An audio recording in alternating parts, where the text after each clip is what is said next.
This is my family. Galing akong palengke. Tapos yan, bila akong galunggong. Nag-request si mama ng galunggong. Ayan, maliliit. Tsaka ito. Alam nyo kung ano to. Tawibis. Yan. Yung ginagawang tinapa. Gagawin kong sinigang yan sa kamatis. Tapos, syempre, yan. 20 pesos. No, melon ulit. Umbusan na kami ng melon. And mga gulay-gulay. Choink! So, ito siya. Kamatis.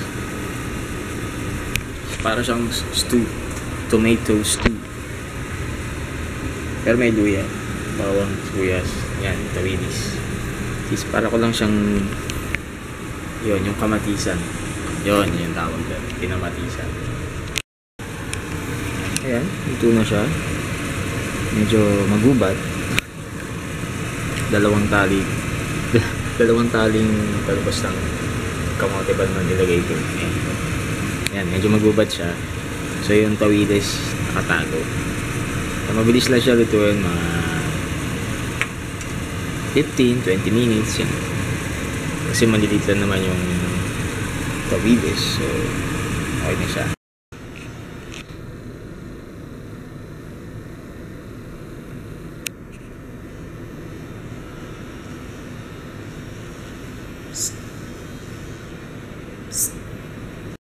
Alam nyo, kakakain ko lang. Kinain ko yung luto ni Kits.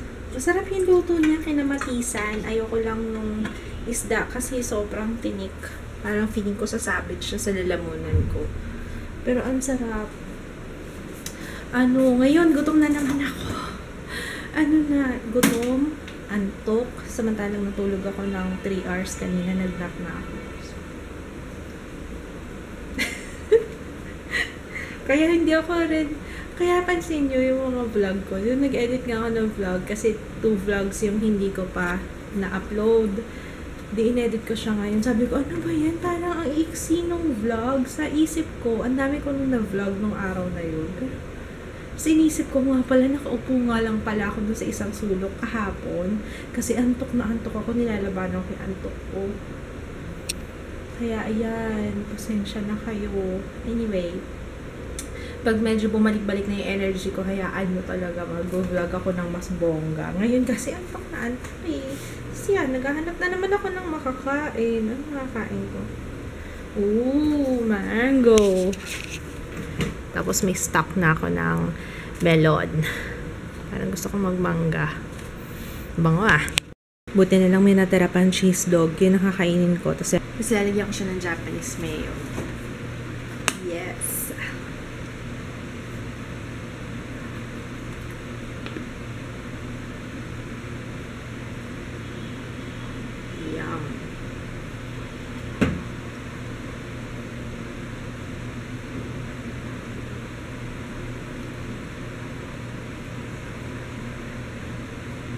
Papunta na kami sa Burol kasi mass ngayon. Tsaka si Kids kasi hindi pa nakakapunta doon. Hindi na ako nag-ayos. Si Jaya medyo mainit na naman. Binigyan ko lang ng paracetamol. May gusto na daw name si Kids sa baby. Second name lang. Ano name, Papa? Hindi ko pa alam. Ayaw mo pa sabihin. Sabihin mo na. Sabihin mo pwede rin siyang pang girl. Oo. Ba't namin pa sabihin? Sige na. Sayang yung paghawak ko dito sa camera. Ano? Korean name. Ano nga? Excited ako. Gusto ko malaman. Ju. Ju? J-O. J-O-O? Ju? Galing sa Juseki. Yeah. Okay. Player pala ng ping-pong yun. Ju. Okay. Okay lang. Di-covered mo na yung J. Covered na pala yung J. Kita lang ako. Alam nyo ba, dapat 5 PM nakaalis na kami. Kaso, tulog kaming 3. Naku, lalo na ako. Parang kakagising ko lang from nap. Tapos, naligo lang ako. Tapos, tulog na naman. Ano na? Parang Jaya. Ano na... Nagle-lettering. Napamulagat ako. Kaedad ko rin yata si Jaya. Si Jaya. Napamulagat ako dun sa nagle-lettering. Yung stylus. No? Ngayon? Stylus. Umuwi ako na, dala-dala ko yun, yung pagsusulat ng gano'n hanggang elementary dito sa Nicol. Kasi hindi pa kami nandito sa Maynila. Yung lettering na yun, yung sapat yun yung Old English. Calligraphy? Yung calligraphy. Yun ang tapos gumawa ko ng kawayan kasi nakita ko ang ginagamit. Ginanon lang na kawayan. Yung plinat sa dulo, tapos sinasaw-saw na tinta, tapos yung pinanggamit. Ikaw nagsulat? Hindi, yung gumagawa noon, wala naman stylus pen eh. Yun naman. Gumawa lang siya ng kawayan. Ginagaya ko rin yung kawayan na yun. Yun ang natatandaan ko yun. Doon nagsimula ang iyong passion? Hindi, doon na yung widow ko sa lettering. Tapos nung mag-college, yung architecture, ganun pa rin ang style ng rangko na maape ng lettering. Bagsak yung unang rangko kasi dapat simple. Roman naman ang gamit, hindi na Old English.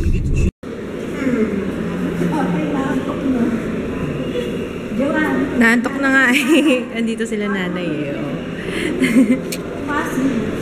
Aga nilang dumating. Ano oras dumating na yung 5:30? 5:30. Hi ka muna nanay. Hi! Hi!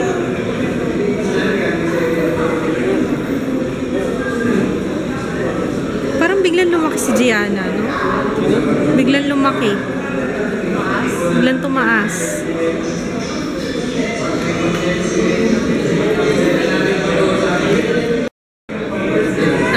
Ikaw, halatang ang dami mo nang nainom na juice. Oh, kumusta ka? Water. Kumusta ka? Drink ka ng water, anak. Huwag puro juice. Bukas na kasi yung libing. Kaya marami ng tao. Last night ng muro. Gian, ang cute yan. My gosh.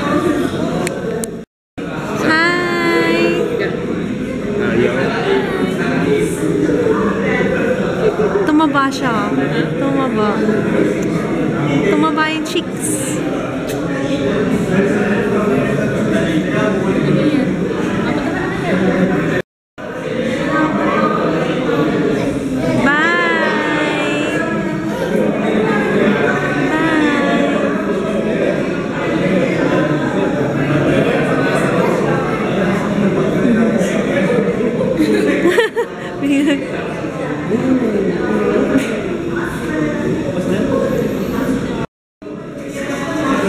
Si Kuya Jared ang gwapo-gwapo.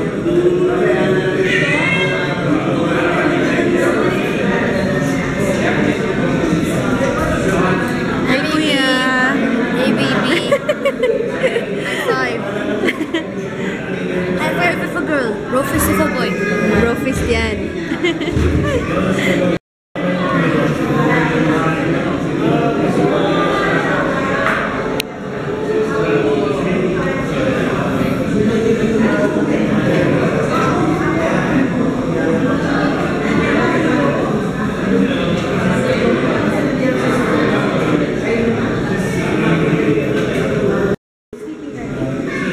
Hi, Daddy! Hi! Dito ka sa... Hi, Daddy! Saan?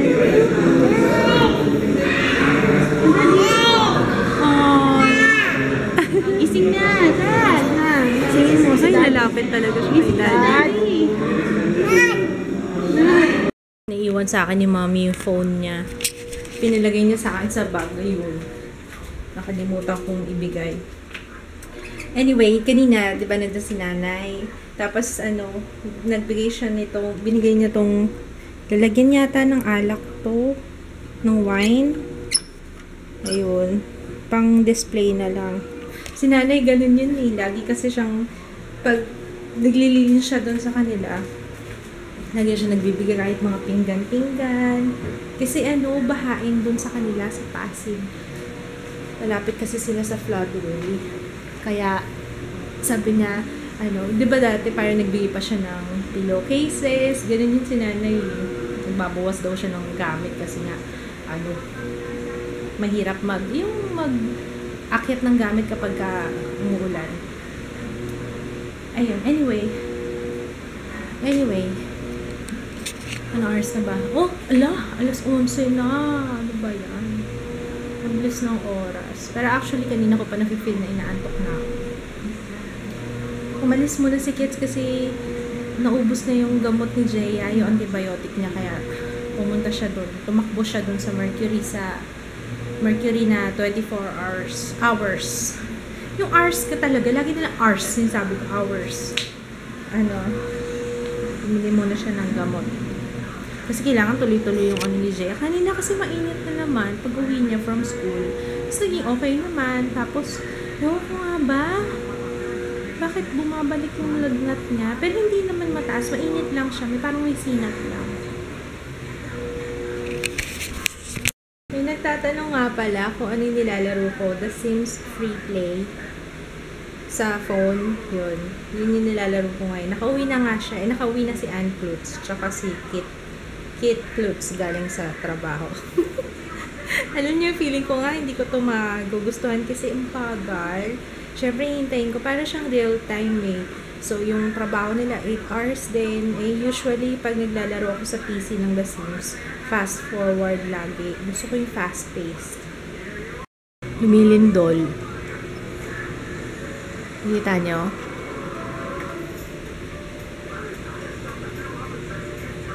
Magalaw yung chandelier,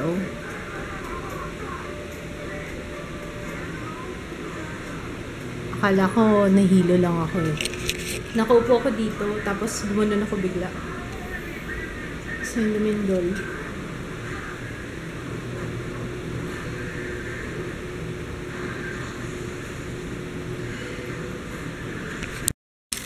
Nagbigay din si nanay ng Chico.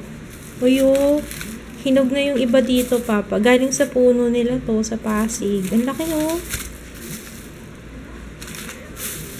bango. Painumin ko ng gamot si baby.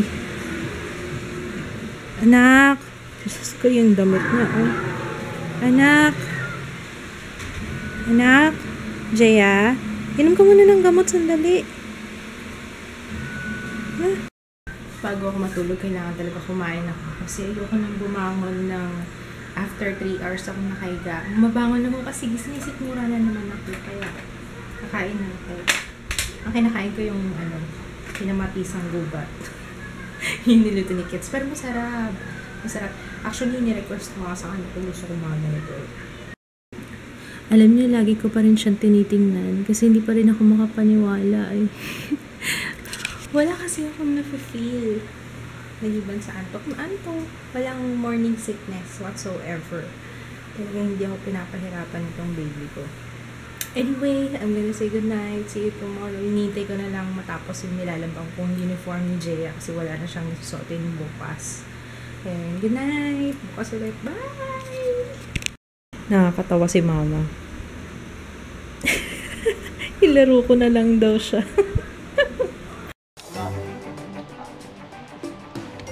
Favorite ko yan. Ilang beses ko yung pinanood ng bata pa ako. Masyado na ng tao. Masyado siyang tao.